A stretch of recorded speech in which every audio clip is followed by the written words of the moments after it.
Maintenant, on va voir comment on peut faire des snack bars. Donc, c'est des petites boîtes qui vont pop-up lorsqu'on va cliquer sur un bouton, par exemple. Donc, je vais commencer par import useState de React. Donc, on va avoir besoin du hook useState de React pour gérer notre state. Et on va importer donc tous les éléments dont on a besoin. On va avoir besoin ici de button.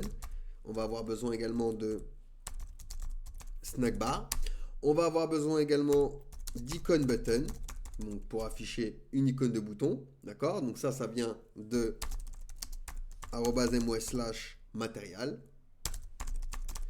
Nickel. Et on va prendre le bouton, l'icône, pardon, delete. Donc on va l'appeler close icon from @mos/icons material/delete. Ok, vu qu'on a géré, qu'on a importé plutôt useState, on va pouvoir gérer l'ouverture et la fermeture avec ce state. Donc pour ça, const open et setOpen. Donc open représente mon state, setOpen représente la fonction qui va changer mon state, est égal à react.useState, parce qu'on est en TypeScript, on précise toujours du coup le type, et on va le faire démarrer donc à false. Hop et hop, nickel. Donc une fois que l'on a fait ceci, alors on va importer ici, ce que je vais faire, c'est importer tous les éléments de React, donc as React, from React, voilà, comme ça, je n'ai plus d'erreur. Donc cette fonction, pour changer le state, on va la créer, on va l'appeler handleClick, ça va être donc égal à une fonction qui va simplement prendre la fonction setOpen et le mettre à true, tout simplement. Et on va se faire une fonction également pour fermer, d'accord, la pop-up. Donc on va lui dire qu'il aura event qui sera de type react.syntheticEvent. Et on va lui dire que ce sera soit un synthetic event, soit un event. Et on va lui donner aussi un reason, point d'interrogation, string. Hop, donc ça, c'est les deux paramètres de notre fonction fléchée. Et on va lui dire if si reason, donc la raison est égale à, on va lui dire click away. Alors dans ce cas-là, tu vas venir return. Return. Hop. Et on n'oublie pas, alors hop, et on n'oublie pas donc de setOpen, rechanger du coup le state à false lorsque l'on va cliquer pour fermer.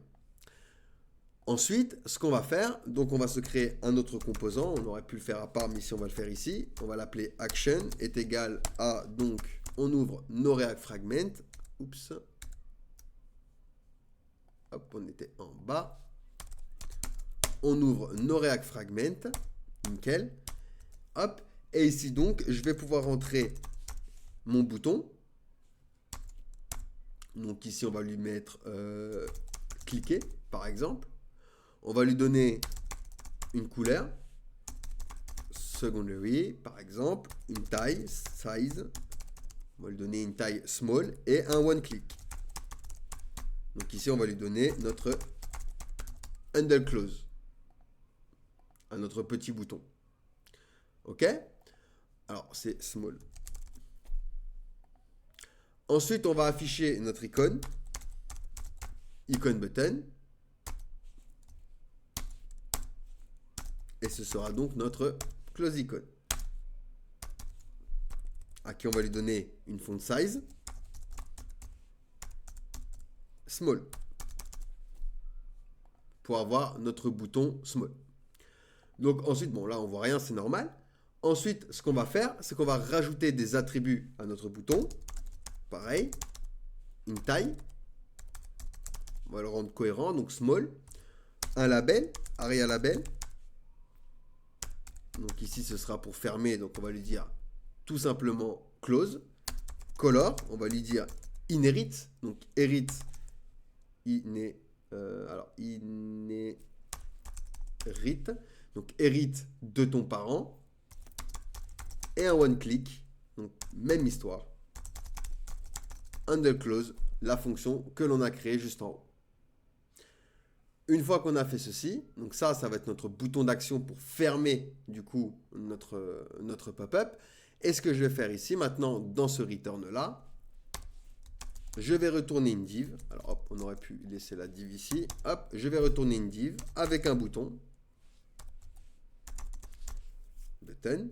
Donc ici, on peut directement... Alors, oups. Hop, voilà. Donc là, on va dire open. Donc ici, par contre, on va lui dire close. Et on va lui rajouter donc un événement, onClick. Donc notre fonction que l'on a créée juste en haut, le handleClick.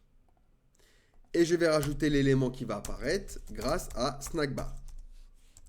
Donc ici, je fais un snackbar. Hop. Et on va lui rajouter des attributs. Open.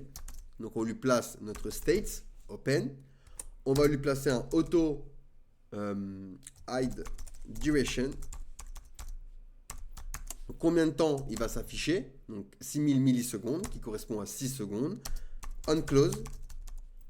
Donc on lui place la fonction handleClose que l'on a créé pour du coup fermer le message. Message. Donc ce sera le contenu à l'intérieur. Donc message. Et on va lui rajouter action. Donc notre variable d'action avec nos boutons que l'on a créé juste en haut. D'accord, juste ici. Donc maintenant, j'ai bien mon bouton Open. Quand je clique, j'ai bien ici, vous voyez, message avec close et le bouton, là, la petite icône qu'on a rajouté par exemple pour supprimer. Et si je clique dessus, j'arrive bien à fermer du coup la pop-up. Donc voilà pour la création de pop-up, donc de snack bar avec Matterlei UI. Allez, n'hésitez pas à me poser des questions si vous en avez. Sinon, nous allons pouvoir passer à la suite.